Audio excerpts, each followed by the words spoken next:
Элдик медиа баарына сөз беребиз.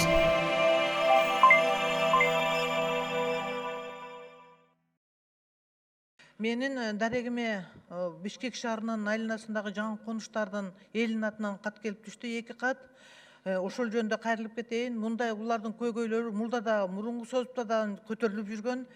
Биринчи кат Мура Сордо айылында Жаңы Кошто жашаган элдин атынан булардын негизги көйгөйү мектеп көйгөйү. Бул айыл өзү 2005-жылы түптөлгөн. А бирок мектептин жоктугунан булар кошуна райондогу Озерный мектебине барып окуйт. Бирок бул мектепте өткөн жылы биз барып көргөнбүз, чындыгында келгенде 4 смена окуйт. Ар бир ошо сааттын жетишпегенинен бир предметтик саат 20 мүнөттөн окулат. Кандай 20 мүнөттө кандай билим берилет да? Ошондуктан булардын өтө нааразычылыгы көп. Жогорку бийликтин бардык түрүнө арыздансак, бирок бизге бир гана нерсе, бизде сот иши козголгон дейт курулуш компаниясына. Ошо сот бүткөнчө дейт. Бизде сотто козголгон делолор 10 жылда бүтпөйт да. 10 жылга чейин биздин балдарга шарт түзүлбөйбү?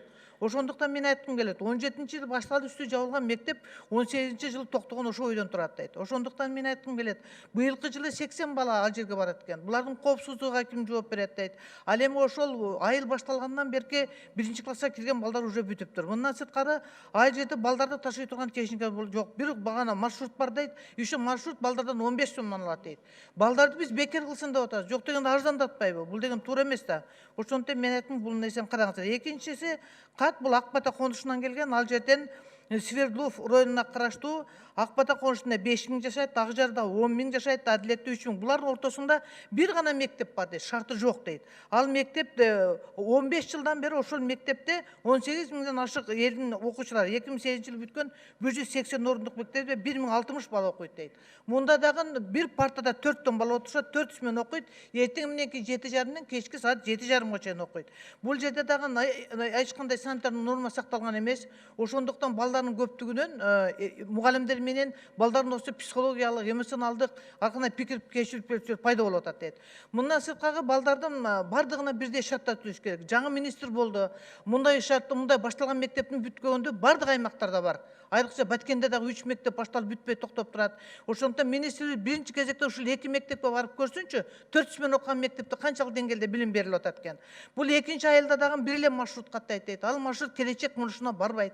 Ал эми балдар сабактан кайтканда пробка болуп, тротуарды бүт көмүр саткандар ээлеп алган дейт. Ошо көмүр саткан жерден өтө албастан көбүнчө ДТП болуп, машина жүргөн, унаа жүргөн жерден башташат дейт. Ошондуктан мен айткым келет.